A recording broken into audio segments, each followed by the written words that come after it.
All right, let's start talking about the bulwark.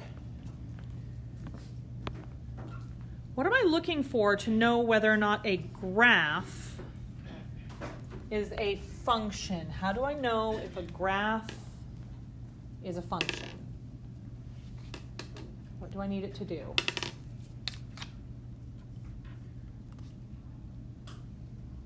How will I know by looking at it if a graph is a function? What does it have to pass?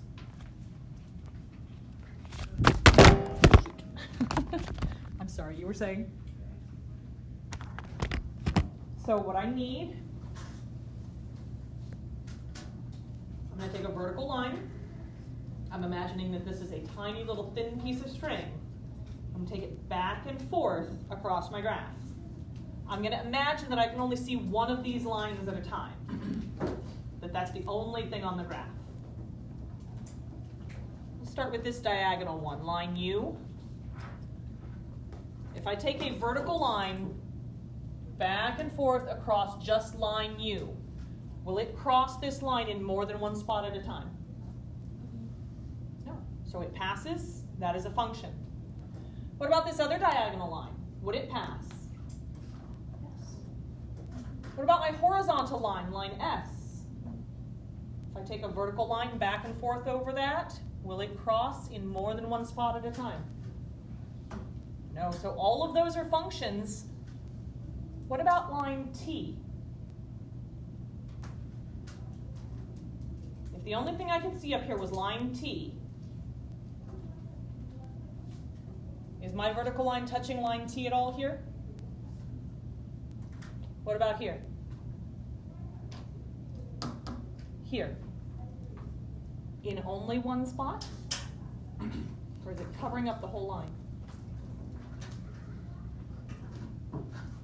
Because if it covers up the whole thing, then it's touching in more than one spot at a time. And if it touches in more than one spot at a time, is it a function? No. So 3 of these are functions, and one of them is not. Which is the only one that is not a function? T. U, R, and S are functions. T is not.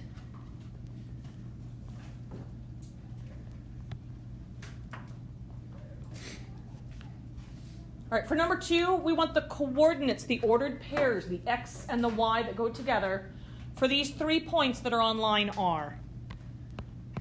So for point A, that's right here. What would that ordered pair be? How would I write the XY pair for that? 0, and then it is a 1. Yep, it goes up 1 unit. So the first number that we write always tells me from the origin how far left or right am I going. The origin is right here, and we didn't go left or right from there at all. We just went straight up. So that's why our first number is a 0.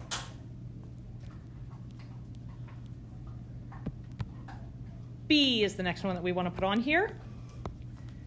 Here's point B. What would the ordered pair for that point be? 2, 3. 2 units to the right, 3 units up from the origin.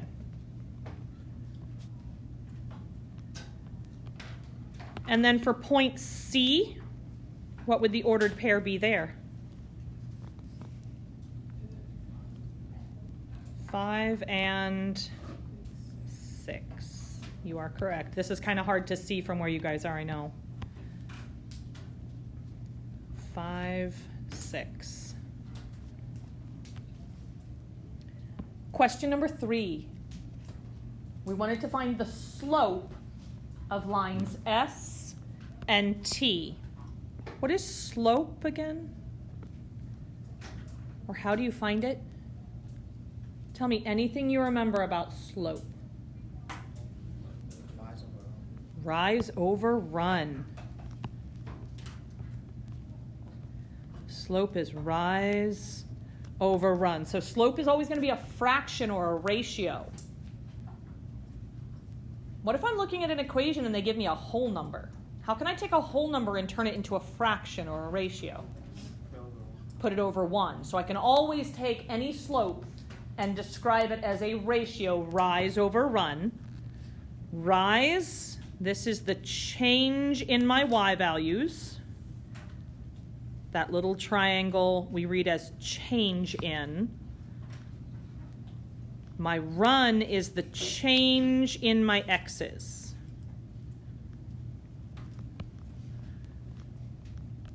We're supposed to look at 2 different lines here. Line T is the first one they asked me to look at. What way is line T going? Is it diagonal? Is it straight up? Is it side to side? Straight up. All right, so here's line T.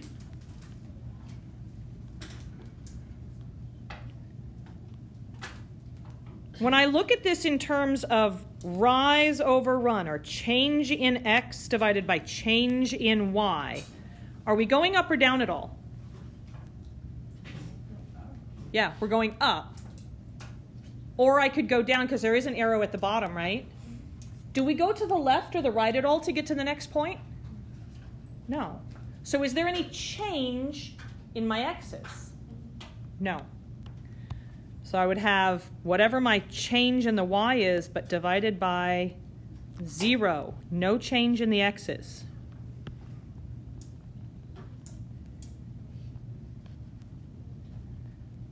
Are we allowed to have 0 on the bottom of a fraction?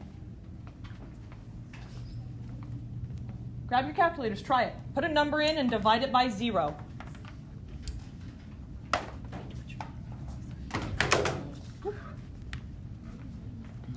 No. What does your calculator say if you divide by 0? Divide by 0. Yeah. Divide by 0 error. Sometimes it'll say domain error. Sometimes it'll just say error, but it won't give you a number back if you do that. This is not allowed.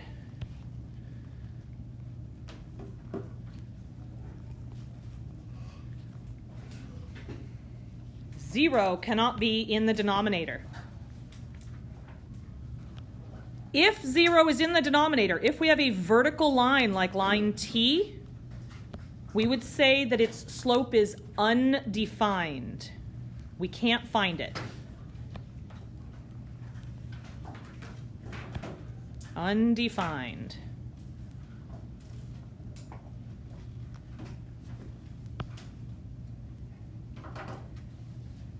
S was the other line that I asked you guys to look at. We want to find the slope of that one. Where's line S up here?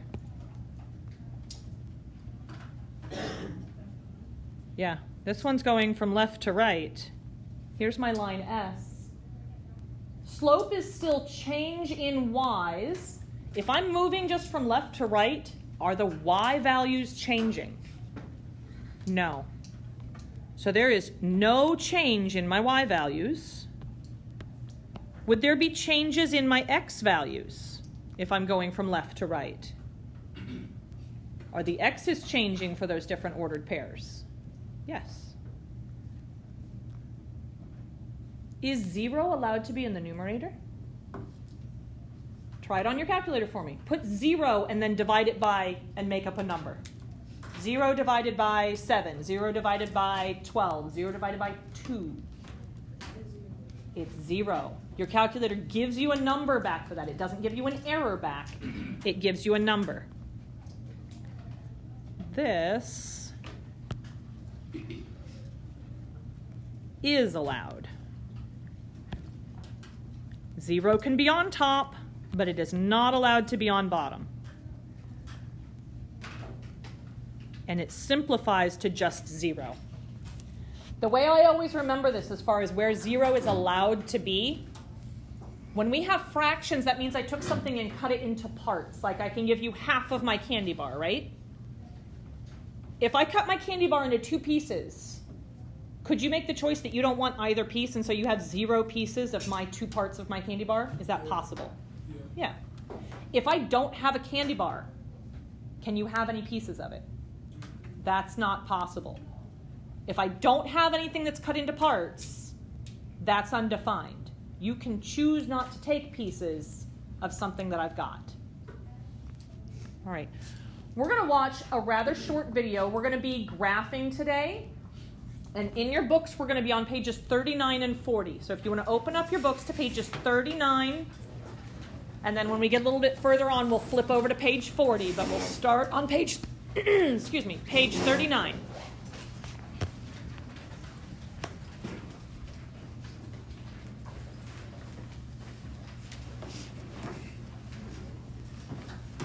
We're going to graph linear equations today.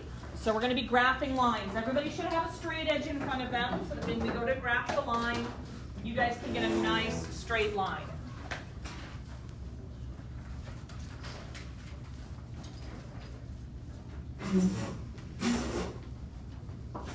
Video's a little bit less than a minute and a half. It's going to go over the 3 methods that we're going to work on today.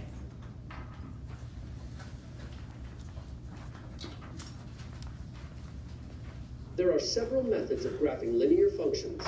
One is by making a table. Start to build a table by choosing several values of x. Then complete the table by evaluating the function for each value of x. Use the x and y values from the table to graph the ordered pairs. Then draw a line through the points. You can also graph a linear function by using the intercepts. To find the x-intercept, find the value of x when y equals 0. Graph the x-intercept on the x-axis. To find the y-intercept, find the value of y when x equals 0. Graph the y-intercept on the y-axis. Then draw a line through the 2 points. Finally, you can graph a linear function by using the slope and y-intercept. Use the slope-intercept form of the equation to find the y-intercept. Plot the y-intercept on the y-axis. Next, identify the slope from the equation. Then use the slope to move from the y-intercept to a second point on the graph. Then draw a line through the 2 points.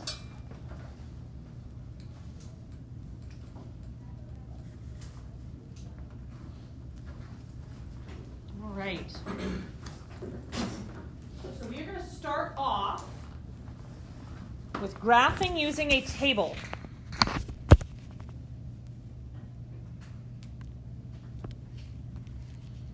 Graphing using a table. A couple things I want to point out to you guys is that the graph of a function represents all of the ordered pairs that are true for the function. Graph of a linear function represents all ordered pairs that are true for the function. This is why we connect the dots with that straight edge. Because it's not only true for the points that we plot, but it's true for all the spaces in between that would be like decimal points or fraction points. It's true for those. Even though I don't want to mess with them because they're gross numbers, it's still true there. Before we actually look at the first example, I want to know, brainstorm with me, why would using the intercept method not be effective for graphing a constant function? A constant function would be a vertical line or a horizontal line. How many intercepts would a vertical line have? 1. How many points do you have to have if you're going to connect the dots? Minimum. You have to have at least 2 dots if you're going to connect them, right? So if all I have is 1 intercept, I can't connect those dots together to make a line. How many intercepts does a horizontal line have?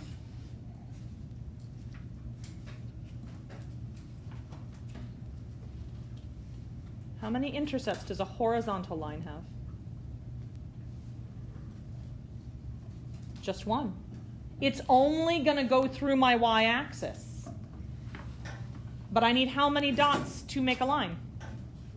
I need 2. So just using the intercept is not going to be enough to help me with that.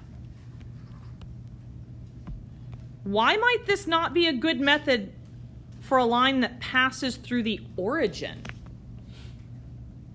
Where's the origin at again? In the middle. So if my line goes through the middle, where does it touch the x-axis at? Right at 0, 0. So what would the y-intercept be? 0, 0. Again, I only have one dot. I would only have 1 point, and that's not enough to graph my line with. Last thing, and we talked about this in the bell work, slope is the ratio or fraction that is describing the change in my y values, that's my rise, and it compares it to the change in my x values, that's my run, as we move from one point to another. If I'm moving up, would my rise be positive or negative? Positive. If I'm moving down, is my rise positive or negative? Negative. If I move to the right, is my run positive or negative? Positive, because positive numbers are on the right. If I run to the left, my run would be negative. All right. We're going to look at your first example. There's a couple places where you're going to fill in the dots. I believe it already has the line graphed for you, though, right? Page 39. Is it already graphed there for you guys? Okay. To graph using a table, the first thing that we have to do is to solve the equation for y. We need to get y alone. We're going to have to kick everybody else out. Y is right here. That y is going to stay put. Everything else that's around it has to go. First, I look for anything that's on either side of it with pluses or minuses. Is there anything around y that has a plus or a minus with it? Yeah. What are those pieces? There's an x right here, and then a -6. I'm not touching the 3 because even though there's a plus in front of the 3 and the y are smashed together. There's not a plus in between them. I need to make these two things cancel. Is that x a positive x or a negative x?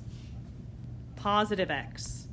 If I want it to go away, if I want it to cancel, what operation can I use to make it cancel? Subtraction. So I'm going to minus x. And if you do it to one side, do it to the other side. Minus x. Now that one's going to cancel. You doing okay, Chloe? Okay. What about the 6? It's a -6 and I want it to cancel. I want it to go away. We're going to add it. +6 plus 6. Cancels out over here. What do I have remaining on the left-hand side? 3y. Everything else is gone. Equals. Does this 0 affect anything if I add 0 to something or subtract 0 from it? Then I can just pretty much ignore it. It's not going to mess with anything I'm doing. Just ignore. And so then I have negative x or minus x plus 6. Is y completely 100% alone? No. Now is where I can look for numbers that are smashed right next to the variable. What hidden operation is happening between the 3 and the y?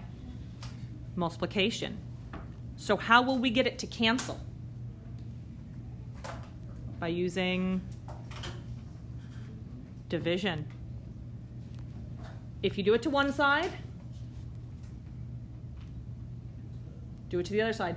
I've got 2 pieces on the other side. What do I do it to over there? Divide both pieces. Everything on the other side has to get divided by 3.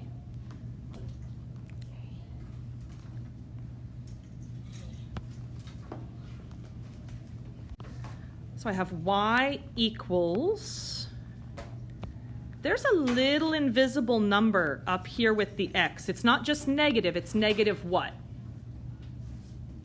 Negative 1. So I'm going to write down my numerator, -1, and my denominator, 3, and I put the x off to the side. Can I reduce -1/3 at all? Is there anything that goes into 1 that also goes into 3 that would make my fraction numbers smaller? No. What about 6 and 3? Can I reduce that? 6 divided by 3 gives me what? 2. So now I have it in y equals form. This is where you're going to need your yellow calculators. Go ahead and pick those up for me because we're going to substitute in and figure out where the points on this line are. Here's what we just came up with. This middle column is to describe my process. So into your calculators, the first thing we're going to do is -1/3. Do you guys know where the fraction key is on here? Fraction key says n/d. It's right here. You want to start off by pushing that fraction key. We're going to put a -1 in our numerator, and then you're going to have to use the arrow keys to go down to the bottom to put in the 3. Be careful, you have to use the negative right down here, not the minus. If you use the minus, it will give you an error. So start off with your fraction key. We're going to put a -1 in the numerator, and then we're going to use the arrows to go down to the denominator. And I'm going to put the 3 in. You guys see how it still has the little flashing cursor down on the bottom? You have to use the arrow over key to tell it you're done with the denominator. So far, so good? All right. What is the first thing in this table that they want me to use for x? -6. So we're going to put that inside parentheses in your calculator. -6 inside parentheses. And then afterwards, you're going to plus 2.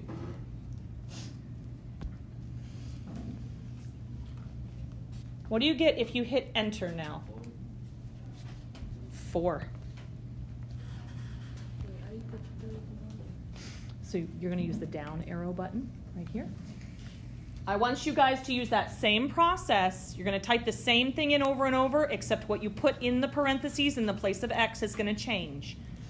I want you to fill in the rest of this table, and I'm going to come around and see if anybody needs help putting it into their calculators. Okay, so let's delete that. We're going to do parentheses, and then we'll do -6, close your parentheses, and then plus 2. And then hit enter. There you go. And then you're going to do the same thing again, except you're putting -3 in the place of x.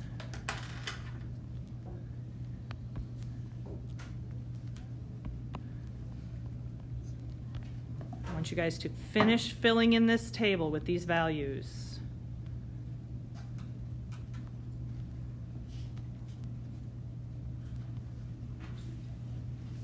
If you don't know how to put it into your calculator, please raise your hand.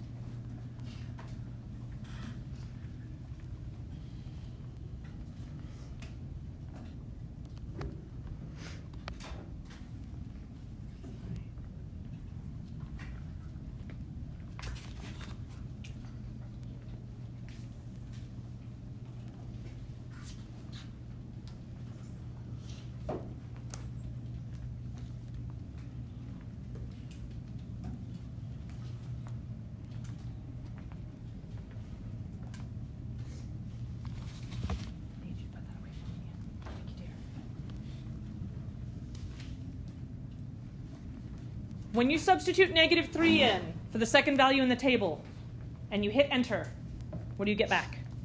3.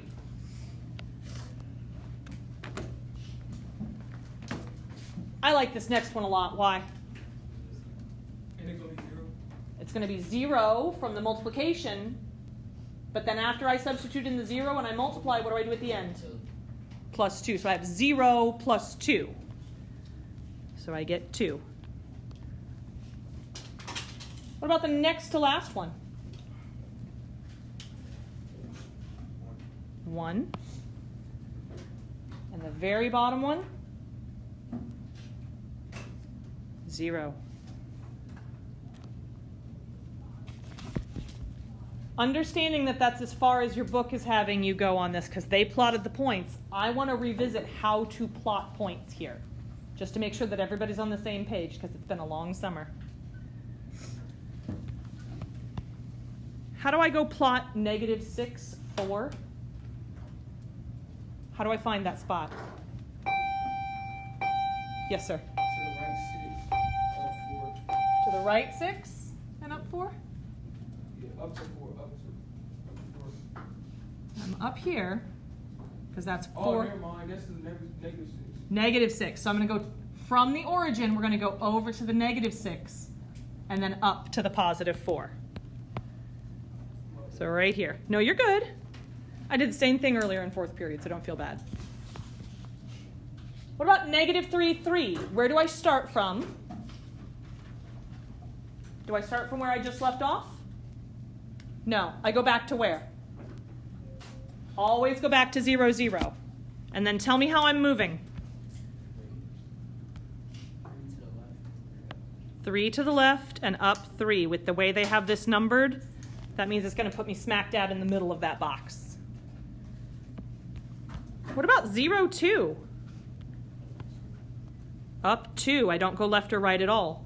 That's also my what? What axis is it touching? Yeah, that's my Y-intercept here. What about 3, 1? From the origin, I go over to the right 3 and up 1. That's going to put it right here. And last but not least, 6, 0. What's special about that one? That's my X-intercept. So once I have all those dots on there, what would I do with them? Connect them. I would use my straight edge to connect them.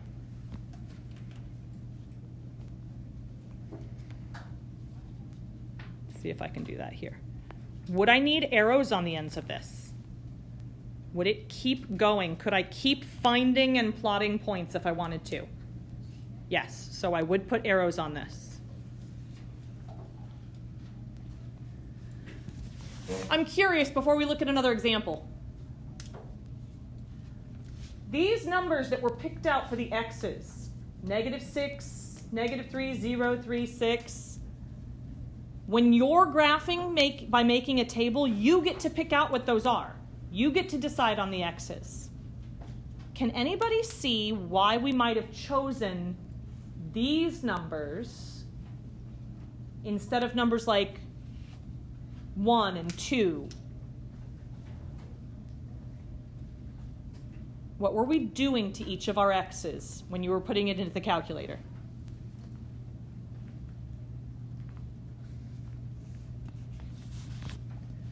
What did we do to each of the x's? Let me write the equation back up here. We substituted them in the place of x, right? And then order of operations says the very first thing that we did after we substituted in that x was multiply it by this number, right? What's on the bottom of that fraction? 3. What kind of connection do you see between the bottom of that fraction and the numbers that got picked out here for x? What's 6 divided by 3? 2. It's a whole number, right? What's 3 divided by 3? 1. Also a whole number, right? 0 divided by 3, do I get a whole number? Yep. -3 divided by 3, do I get a whole number? All of these right here are multiples of my denominator, so that when I divide them, I get only whole numbers back. That makes it a lot easier for me to plot these points. I don't have to deal with fractions when I go plot my points. If I picked out numbers like 1 and 2, -1 and -2, I would have gotten some gross fractions that I'm trying to figure out how to plot. All right.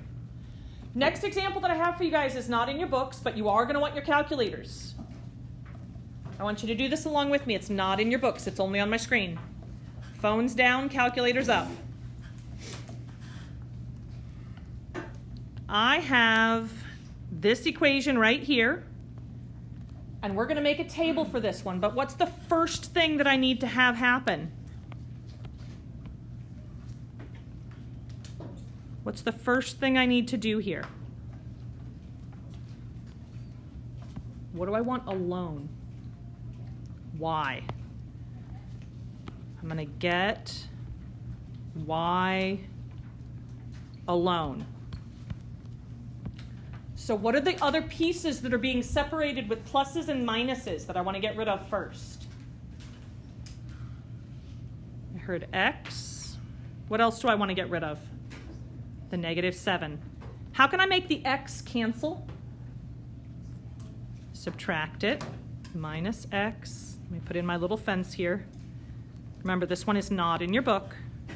So minus X. How do I get rid of that -7? Add 7 to both sides. So it's going to cancel out. I have -2y equals -x plus 7. Is the y alone? Is it almost alone? How can I get it alone? Divide by -2. Do it to one side, do it to everything on the other side. What's going to happen because I have a negative divided by a negative? It's going to turn into a positive. And I have a little invisible 1 right here, so that's 1/2. Numerator is 1, denominator is 2, x. Is this going to stay a plus right here? Will that stay a plus? If I take a positive and divide it by a negative, what kind of number do I get? Negative. So minus 7/2. You're going to need to grab your calculators because this is what we're going to type in. Into your calculator, you're going to do 1/2. And then what's the first number that they ask you to put in for x up here? -3. And then minus, and then you're going to have to put in another fraction. You need to use the fraction key for 1/2. Inside parentheses, we're going to put a -3. And then minus, and then you need another fraction, 7/2. I want you guys to fill in this table. You should get whole numbers back. I want to see everybody practicing putting these things into the calculator. Do you know how to put it in? Okay.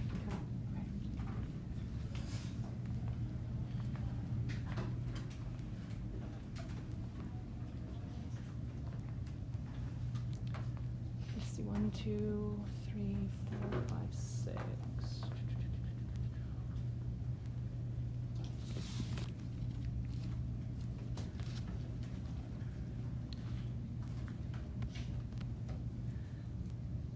When you put the -3 in, so 1/2 times -3 minus 7/2, what do you get back on your calculator?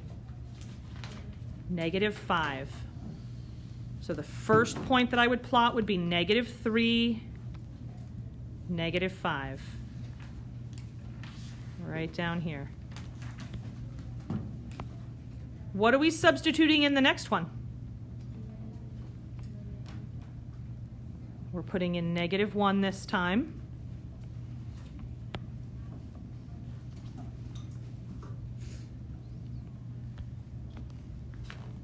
(1/2) times -1 minus 7/2. What does it give you back? You said negative what? -4. So -1, -4 will be a spot right here. Plot that point. What do they want me to substitute in next? +1.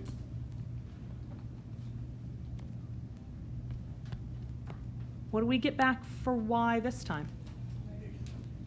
Negative how much? 3.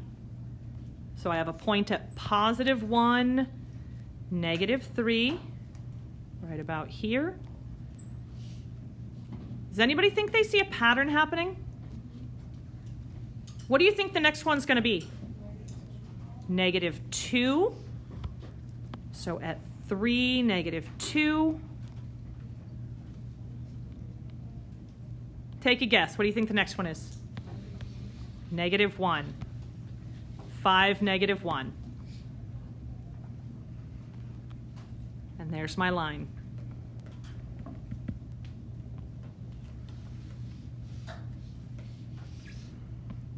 Arrows or no arrows?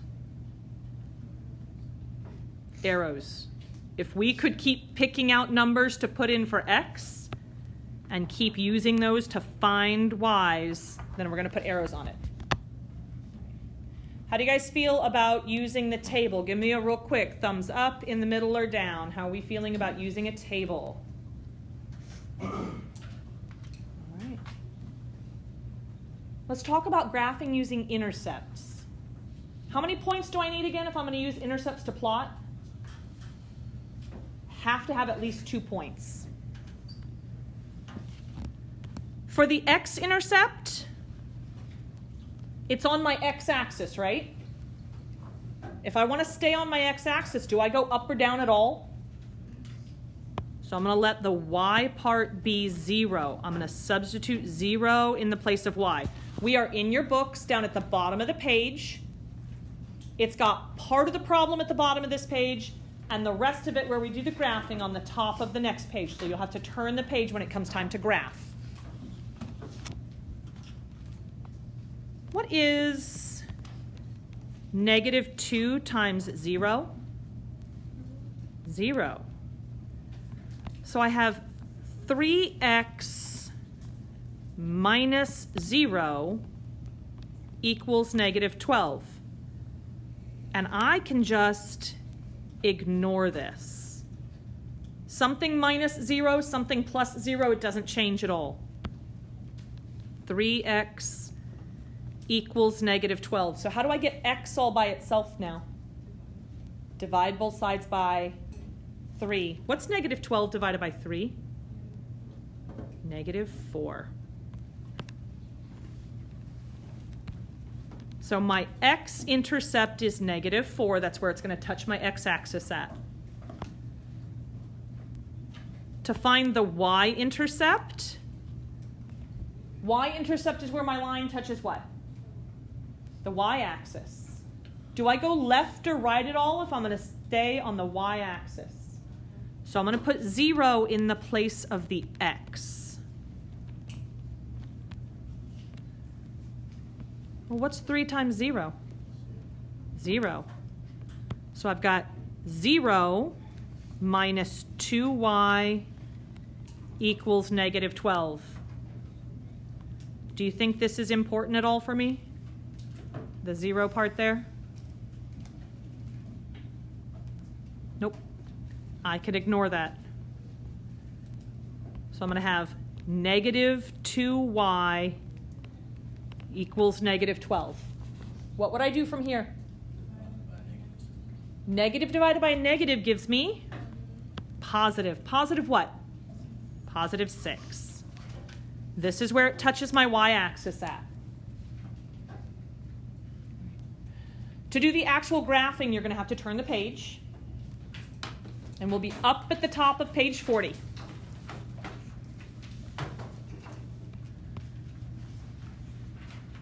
So we said the x-intercept is -4. That means my ordered pair is -4, 0. Right over here on my x-axis. My y-intercept, you guys just told me, was +6. So my ordered pair is 0, 6. Right up here. Do I have enough dots that I could use my straight edge to connect those? Yes. Plot those 2 points. Again, we're at the top of page 40. This is where the graph is. Top of page 40. You need to turn your page, dear. Plot those 2 points and then use the straight edge that I gave you to connect those.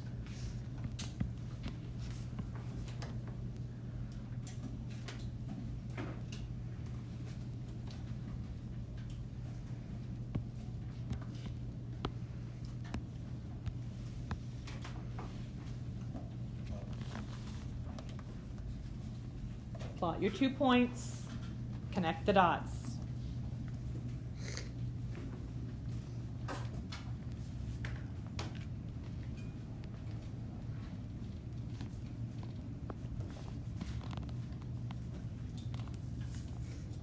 How could you check that that graph is correct? What's something else you could do?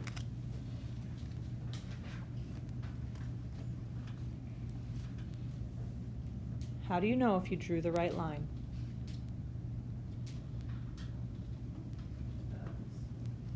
Hmm? Thank you.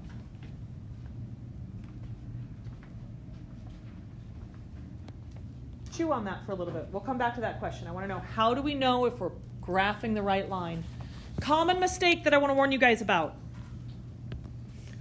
A lot of times students will switch the X and Y intercept. They'll plot the X-intercept on the Y-axis, and they'll do the other one backwards also. Be careful. X-intercept goes on which axis? X-axis. So if we have X equals, we're going to put it on the X-axis. If I have Y equals, I put it on which axis? On the Y. I want to try to find the intercepts for another one that, again, is not in your book. Help me find the intercepts here. For the X-intercept, what do I want to substitute in?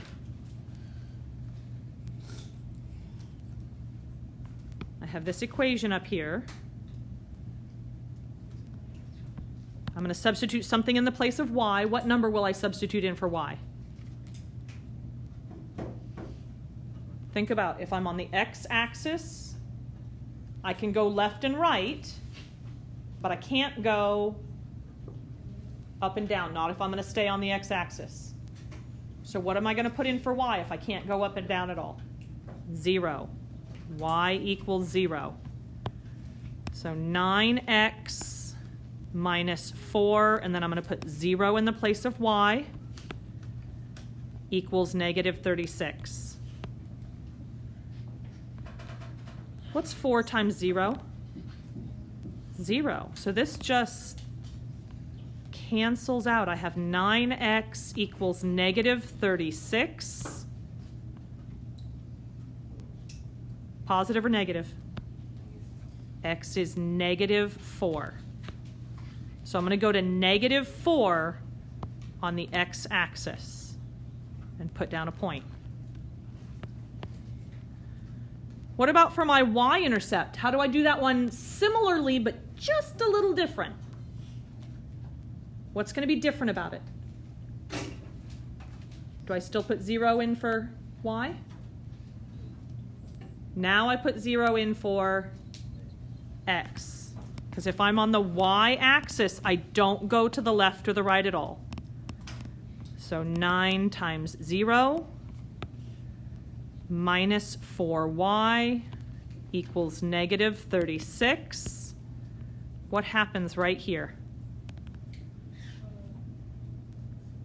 Yeah, 9 times 0 is 0, and so that just cancels out of my equation. Negative 4y equals negative 36. I'm going to divide both sides by negative 4. Negative divided by negative gives me what? Positive. It's going to be a positive what here? There's 36 divided by 4. 9. So I want to go to 9 on the y-axis, which would be right up here. And now I've got my 2 points and I can connect those dots.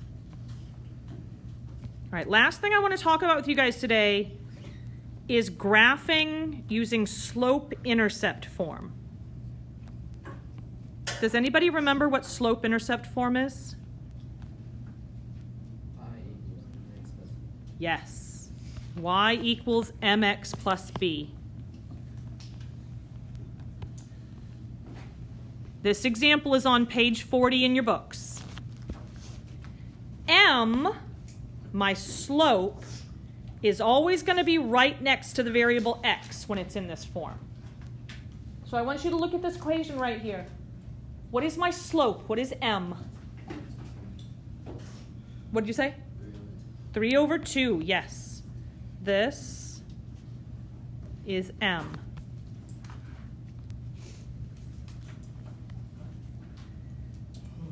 B is always going to be by itself with no variables, no x's and no y's. We do have to pay attention to whether it's a plus or a minus. What is b on this? -4.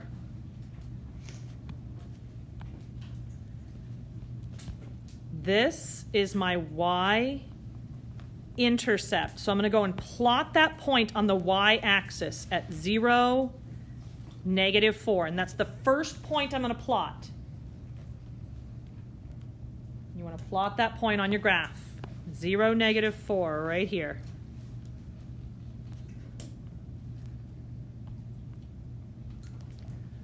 To get the other points that I'm going to plot, we're going to use that slope. You told me before that slope is what over what?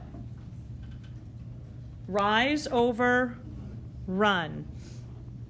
So we're going to rise 3, and we're going to run 2. Is 3 positive or negative? Positive. So am I going to go up or down for my rise? Up. So from that first point, I'm going to go up 3. Is the 2 positive or negative? Positive. So I'm going to run to the right 2. And that's going to give me my next point. Could I keep doing that to get another point?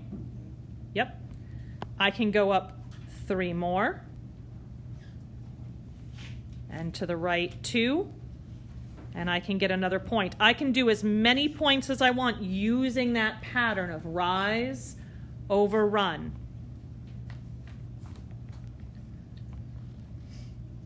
Grab my straight edge once I have my points plotted and sketch in my line.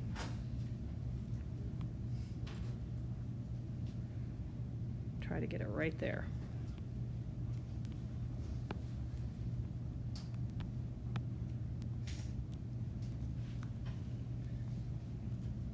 Would this graph be different if we had done it with a table? Would I end up with a totally different line if I'd done it with a table? Have it for me, IP. Have it for me, yeah. Would I end up with the same line or a different line if I had graphed it from a table?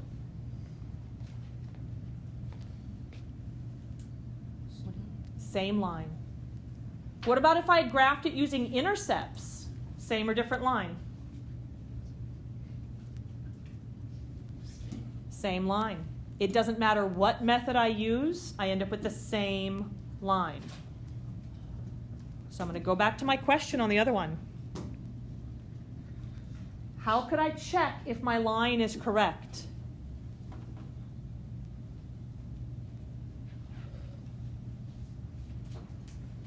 You told me if I graph it with slope-intercept form, it's the same as if I graph it with a table. It's the same as if I graph it with intercepts. So what could I do to make sure that it's correct? How could I make sure that I've graphed the right line? Yeah. If we've graphed it using slope-intercept form, like this one, I could make a table to check it and see that those points are on there. I can find my intercepts, and I can see that those points are on there. I can use one of the other graphing methods, and as long as it lands right on top of the one that I've done, I've got the right line. Last example, this one's not in your book. Slope-intercept form, I need to identify the slope, m, and the y-intercept, b. Slope is always found right next to x. What's right next to the x? Negative. But I need a number for slope. -1. My y-intercept never has x next to it. What is my y-intercept? What is b? 3. So the first thing I would plot is this y-intercept at 0, 3. So at 3 on the y-axis, right here.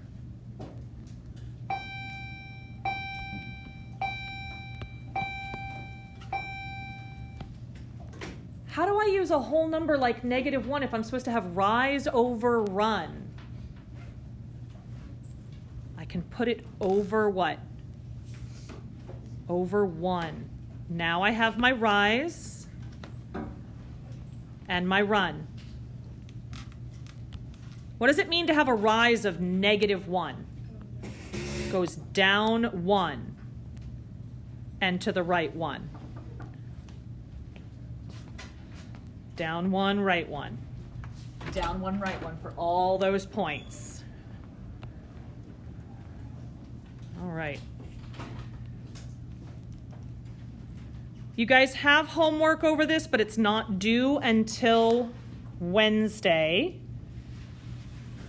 Today we did graphing equations. Tomorrow we're going to look at inequalities, and the homework will have both pieces.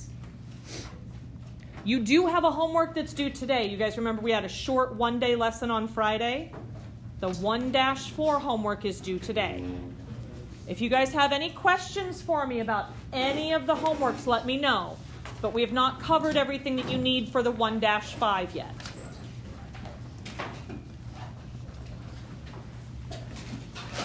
Also, in case you guys did not notice, I did put grades into Canvas and Skyward for the homeworks. If you did not turn a homework assignment in, or you weren't done with it yet, or you want to try it again, you may absolutely do so, and I will adjust your grades accordingly. You have an unlimited number of attempts at all the assignments. So you can keep trying those over and over, and I will accept them late without taking any points off. Okay?